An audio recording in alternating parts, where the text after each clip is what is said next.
just got a message from my dad to say yes, I can have his car to do a service. That's good. So once I get back from this this walk with the boys, I'll have my cup of tea, my Mars bar, the boys can have their breakfast, and then I can shoot out and get my dad's car and get that sorted out for him. I was chatting with somebody about motorbikes the other day. My first motorbike or moped was a little fizzy FS1E. Then I had loads of trials bikes and different bikes after that. I took my motorbike test on a little trials bike, a brand new one I bought.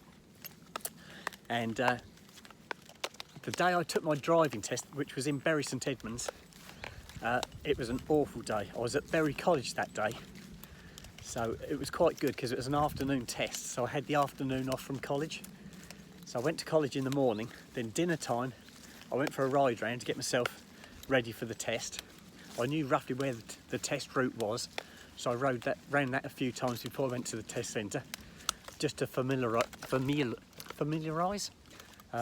So I knew the route. It's the easier one. And I went to the test centre, sat down in the waiting area, and then this examiner comes out with his clipboard. He's got an umbrella as well, and we needed it. It was awful. We went outside, he checked my bike over. Then I went to start my bike and I couldn't start it. It took ages to get it going. I did eventually get it going, but I thought that's all I need. Brand new bike, the flipping thing wouldn't start. But we got it going. I did my test, and the test back then, the examiner would stand on the side of the road and you'd keep riding past him. And he'd watch how you negotiated junctions, where you positioned yourself, how you pulled out, that sort of thing. Then he'd send you round in a block, like you kept turning right, and he'd sneak between the streets on footpaths, so he'd come through on another footpath and just suddenly turn up in front of you. So he had his beady eye on you all the time. And then he'd step out in the road, hold his clipboard up, and you had to do your emergency stop. That's basically all it was, guys. Then he had your usual questions at the end, and I passed. I was soaked. It was an awful day. I've never known it to rain so hard in my life. I was soaked to the skin. The examiner had his brolly, so he wasn't too bad. But yeah, I think he just wanted to get out of the rain, guys. So I passed my test. I rode home. The bike broke down on the way home. I think it was just the sheer amount of water. There's so much water, so much spray. Once the bike dried out, it was fine. But then a couple of weeks later, I had the same thing happen again.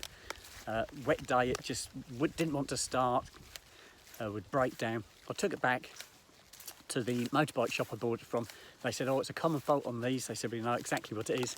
And it was the coil pack underneath the fuel tank cracked and let the moisture in, and then it shorted out, hence why it wouldn't start.